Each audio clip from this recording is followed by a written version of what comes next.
Hello, we are reading chapter 8 of The Eagle by Rosemary Sutcliff. Last chapter, he met his next door neighbor, a girl named Katya, and he had a really good conversation with his slave, Eska, about the difference between Rome and native Britons. And we are today reading chapter 8 called The Healer with the Knife. Okay, Marcus had said, "Come when you like," and Katya had said, "I will come tomorrow," but it was not so simple as that after all. Kaiso would have made no particular difficulty, for he was an easygoing and kindly man, very eager to stand well with his Roman fellow magistrate. But Aunt Valeria, always so careful to follow the custom of what she called civilized society, was very sure that it was not the custom for gently nurtured Roman maidens to take themselves into other people's gardens and make friends with the total strangers they found there. It was not as though Aquila had ever shown himself in the least friendly.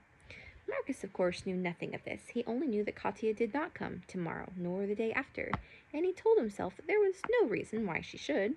It had been to see Cub, that she came in the first place, and having seen him, why should she come again? He had thought that perhaps she wanted to be friends, but it seemed like that had been a mistake, and it did not much matter. And then on the third day, when he had sworn to himself that he would not look for her coming any more, he heard her calling his name softly and urgently. And when he looked up from the spear blade that he had been varnishing, there she was, standing where he had first seen her, among the wild fruit trees. Marcus, I could not get freed of Nyssa before," she began breathlessly. They say I must not come again." Marcus laid down the spear and demanded, "Why?" She glanced quickly over her shoulder into her own garden. "Aunt Valeria said it is not seemly for a Roman maiden to do as I have done. But I am not a Roman maiden, and oh, Marcus, you must make her let me come, you must." She was hovering on the edge of flight even while she spoke, and clearly it was no time for needless talk or long explanations. "She shall let you come," Marcus said quickly, "but it may take time. Now go, before they catch you." He made her a swift, half-laughing obeisance, palm to forehead, and she turned and dropped out of sight. Marcus returned to his burnishing. The whole incident had come and gone as quickly as the flight of a bird across the garden, but behind it he was suddenly happier than he had been for 3 days. That evening, after talking over with Eska, he laid the whole problem before Uncle Aquila. "And what," inquired Uncle Aquila when he had finished, "do you suggest that I do about it?" "If you could make a few neighborly remarks to the Lady Valeria the next time you crossed her path, I think it would help." "But Jupiter, I scarce know the woman, save to bow to her as Kaiso's wife." "Which is exactly why a few neighborly remarks seem indicated." "And what if she becomes neighborly in return?" demanded Uncle Aquila in blighting tones. "She cannot invade you here in your stronghold, at all events, since there are no womenfolk to receive her," Marcus pointed out, quite unblighted. "There is truth in that, admittedly. Why do you want the chit to come?" "Oh, because she and Cub understand each other." "And so I am to be thrown to the lions in order that Cub may have his playmate?" Marcus laughed. "It is only one lion, or rather lioness." And then the laughter left him. "Uncle Aquila, we do need your help. I would contrive to play Perseus for myself, but at this stage nothing I could do in the least would in the least avail to rescue Andromeda. There's this story of Andromeda is human, and she all the nymphs are jealous of her. I might be getting the story wrong a little bit, but so she is chained to a rock in the sea to die, and Perseus comes and rescues her, and they get married. So he's joking about, I'm no knight in shining. We would say, knight in shining armor, but this is before that time. I may not be any knight in shining armor myself. It is a job for the head of the household. I'm not in the place to take care of this and help. It was peaceful in this house before you came," said Uncle Aquila with resignation. "You are an unutterable nuisance, but I suppose you must have your own way." Marcus was never quite sure how it was brought about. Certainly Uncle Aquila never appeared to bestir himself at all in the matter, but from that time forward there began to be more of a surface friendliness between the two houses, and before the woods below the old ramparts had thickened into full leaf, Katya had become a part of life in the Aquila household, and came and went as it pleased her, and as it pleased Marcus. So he was successful in establishing some sort of relationship where Aunt Valeria found it was appropriate for her niece to have a relationship with him. Esca, who was by nature silent and withdrawn with anyone save the young Roman, was somewhat prone at first to stand on his dignity as a slave where she was concerned, but he lowered his barriers to her little by little, so far as it was in him to lower them to anyone who was not Marcus. And Marcus tyrannized over and laughed at her, and was content in her company. He taught her to play Flash the Fingers, a game beloved by legionaries and gladiators, and told her long stories about his old home in the Etruscan hills, telling Cati about it, conjuring up for her the sights and sounds and smells, seemed somehow to bring it all near and ease the ache of exile. And as he told about it, he would catch again the first glimpse of the farmstead from the corner of the hill track where the wild cherry trees grew. There were always a lot of pigeons strutting and fluttering about the courtyards and the roofs, and their necks would catch the sunlight and shine iridescent green and purple. Little white stock doves, too, with coral pink feet. And when you came into the courtyard, they would all burst upward with a great deal of fuss, and then come circling down again round your feet. And then old Argos would come out of his kennel and bark and wag his tail all at the same time. And there would be a wonderful smell of whatever was for supper, grilled river trout, perhaps, or fried chicken if it was a special occasion. And when I came home in the evening after being out all day, my mother, sorry, I got a message and it distracted me. My mother would come to the door when she heard Argos barking. And it continues. Cati never tired of hearing about the farm in the Etruscan hills, and Marcus, homesick as he was, never tired of telling her. One day he even showed her his olive wood bird. But toward the summer's end, he began to have more and more trouble with the old wound in his leg. He had grown so used to the dull ache of it that often he would forget about it altogether. But now there was a jangling sharpness in the old ache that could not be forgotten, and sometimes the scars were hot to the touch and reddened and angry to sight, which we know today that means it's infected. So we also would know today that means it wasn't properly taken care of initially, which we'll get to. Matters came to a head on a hot August evening when Marcus and his uncle had just played out their usual game of draughts. It had been a blazing day, and even out here in the courtyard there seemed no air. The evening sky was drained of all color by the day's heat, a bleached and weary sky, and the scent of the roses and cistus in the courtyard jars hung heavy in the air, and as smoke hangs in misty weather. Marcus had been feeling sick with pain all day, because an infection can infect your whole body. It can spread and affect your whole body. And the heavy sweetness of the flowers seemed to stick in his throat. He had played a thoroughly bad game, and he knew it. He could not lie still. He shifted a little in search of an easier position, and then shifted again, pretending that he had only moved to look at Cub, half-grown now, and superbly handsome, lying sprawled on the cooling turf beside Procyon, with whom he had long ago made friends. Uncle Aquila was watching a yellow wagtail in the bathhouse roof, and Marcus shifted yet again, hoping that he would not notice. "Wound troublesome tonight?" inquired Uncle Aquila, his eyes still following the yellow wagtails that scuttled after flies in the warm tiles. Marcus said, "No, sir. Why?" "Oh, I merely wondered. You are quite sure?" "Perfectly." Uncle Aquila brought his eyes down from the yellow wagtail and fixed it on Marcus. "What a liar you are," he remarked conversationally. Then, as Marcus's mouth tightened, he leaned forward, crashing a huge hand on the draughts board and scattering the pieces broadcast.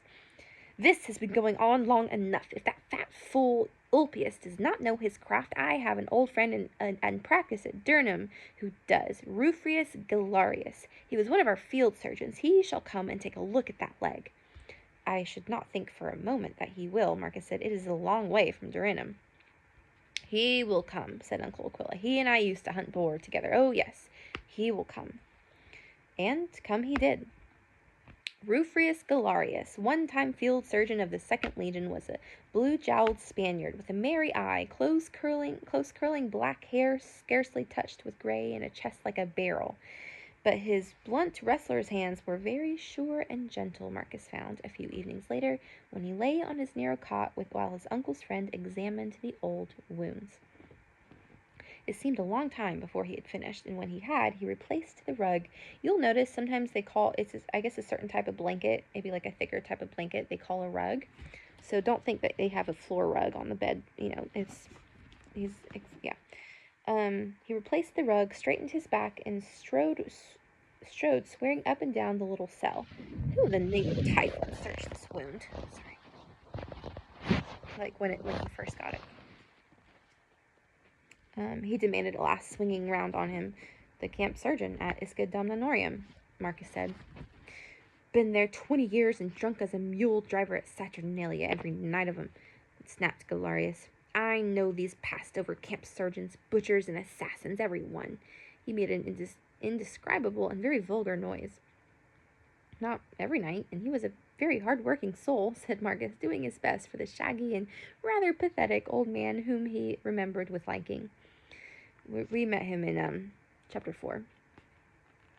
Puh, said Galarius. Then his manner changed abruptly, and he came and sat himself down on the edge of the cot. The thing is that he did not finish his work, he said. Marcus ran the tip of his tongue over uncomfortably dry lips. You mean it is all to do again? The other nodded. You will have no peace until the wound has been researched. That does not sound fun. When Marcus began and checked, trying desperately to steady the shameful flinching at the corner of his mouth. In the morning, since it must be done, the sooner it were done, the better. He put a hand on Marcus's shoulder and kept it there. For a moment, Marcus lay rigid under the blunt, kindly hand. Then he drew a long, uneven breath and relaxed with a rather crooked attempt at a smile. I beg your forgiveness. I think I am rather tired. It seems possible, agreed the surgeon. You have had a rough marching lately. Oh, yes, I know. But soon you will have it behind you and better things ahead. I promise you that. For a while he sat there, talking of matters that were a long way from tomorrow morning, drifting from the flavor of native oysters to the iniquities of provincial tax gatherers, the sins of, tax gatherers. Yarning about telling stories about the early days on the Silurian frontier and long ago boar hunts with Uncle Aquila. We were great hunters, your uncle and I, and now we grow stiff in our joints and set in our ways. Sometimes I think I will pack up and go on my travels again before it is too late and I am utterly rusted into my socket. But I chose the wrong branch of my calling for that. A surgeon's craft is none so easily picked up and carried about the world. An occultist now, a druid, the type of guy that we heard about at the beginning of the book. An occultist now, that is the craft for a follower of Aesculapius with the itch to wander. Here in the north, where so many have the marsh blindness, an occultist stamp is a talisman.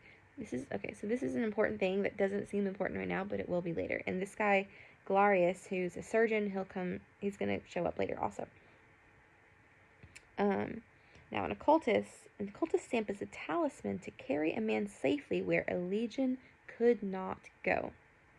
And he launched out into an account of the adventures of an acquaintance who had crossed the Western Ocean and plied his trade through the wilds of Hibernia a few years before, while Marcus listened with about half his attention, little guessing that the time was to come when that story would be tremendously important to him. Presently, Galarius got up, stretching until the little muscles cracked behind his bull shoulders. Now I go to talk hunting with Aquila until bedtime. Do you lie still and sleep as well as may be. Do lie still and sleep as may be. I shall be back early in the morning. And with a brusque nod, he turned and strode out into the colonnade.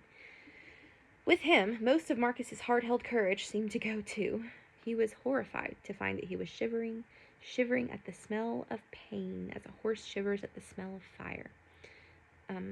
If you think the metaphor here is when a horse smells fire, and they do to animals branding. I'm guessing that's the connection here, and he's just very nervous. Although maybe they didn't brand it this time. Maybe he's just, I don't know. Anyway, it doesn't matter.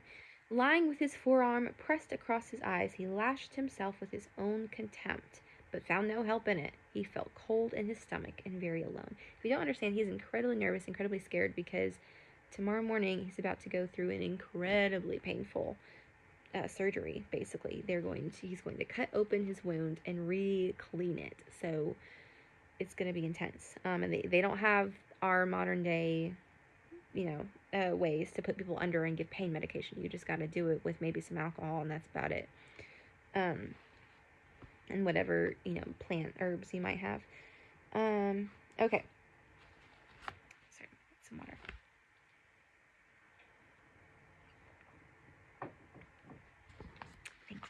There came a sudden pattering across the floor, and a cold muzzle was thrust against his shoulder. He opened his eyes to see Cub's grinning head within a few inches of his own. "Thanks, Cub," he said, and shifted a little to catch the great head between his hands as Cub put his forepaws on the cot and blew lovingly in his face. It was near to sunset, and the light of the westerning sun was flooding into the cell, splashing like quivering golden water on walls and ceilings. Marcus had not seen it come, and it seemed to break singing on his sight, as a fanfare of trumpets breaks upon the ear, the light of Mithras springing out of the dark. Eska, so he sees, the sunset light lowering enough to come to his room, and it really just, lifts him up a little bit because it's beautiful. Eska, who had come hard behind Cub, appeared in the doorway, sending a great thrust of shadow up the sunlit wall as he came to Marcus's side. "I have spoken with Rufrius Galarius," he said. Marcus nodded. "He will need your help in the morning." I forgot to do Eska's voice. "You will do that for me?" "I am the centurion's body slave, but who but I should do it?" Eska said, and bent to disentangle the blanket. And he did so. Sounds of a scuffle arose somewhere in the courtyard. As he did so, sounds of a scuffle arose. Stefano's old bleeding voice was raised in protest, and then a girl's high, clear, and hard, "Let me pass! If you do not let me pass, I'll bite!" The scuffle seemed to be resumed, and an instant later a howl of anguish from Stefano's told all too clearly that the threat had been carried out. As Marcus and Eska exchanged questioning glances, flying feet came along the colonnade, and Katia burst into the doorway, a burnished, warlike figure with the setting sun making a nimbus round her. Marcus raised himself on one elbow. "You little vixen, what have you done to Stephanos?" "I bit his hand," said Katia in the same clear, hard voice. "He tried to keep me out." The scuff of hurrying sandals sounded behind her even while she spoke, and Marcus said urgently, "Eska, in the name of light, go and keep him out of here." He felt suddenly that he could not deal with a righteously indignant Stephanos at this moment. Then, as Eska strode out to do his bidding, he turned on Katia.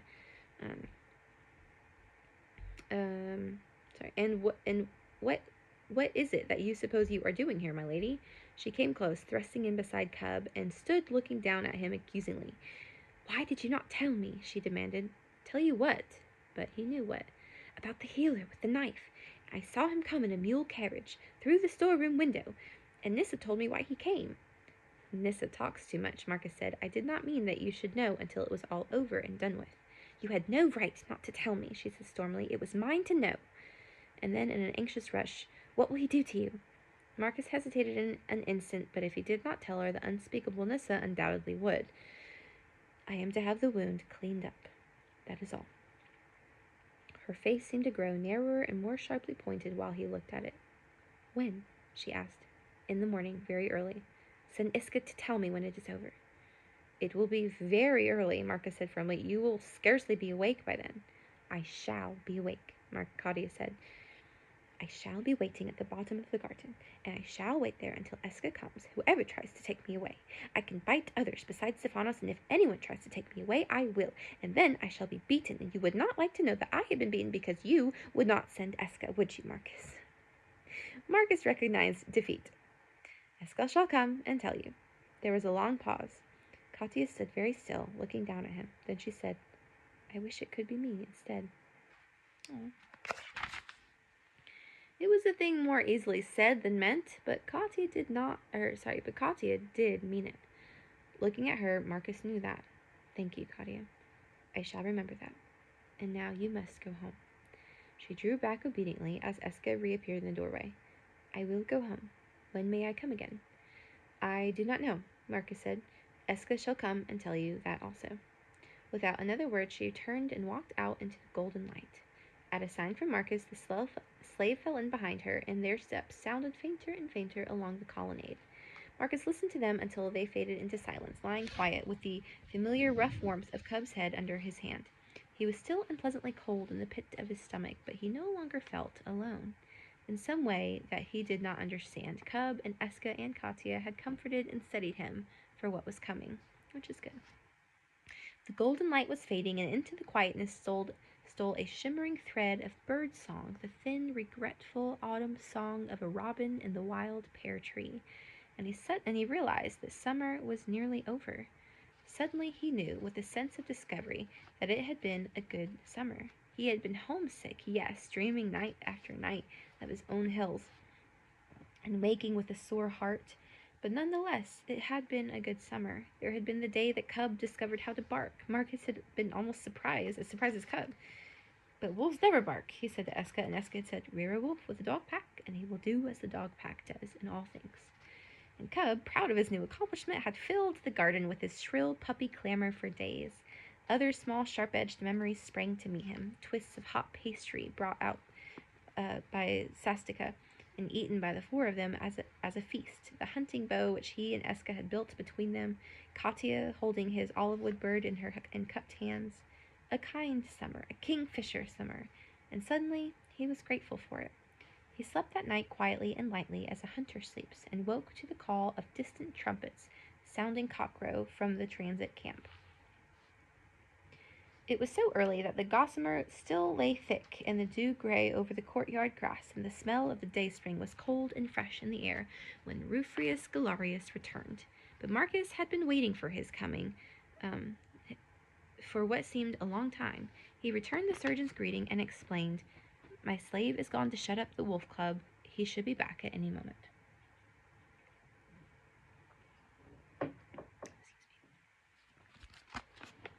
Galarius nodded.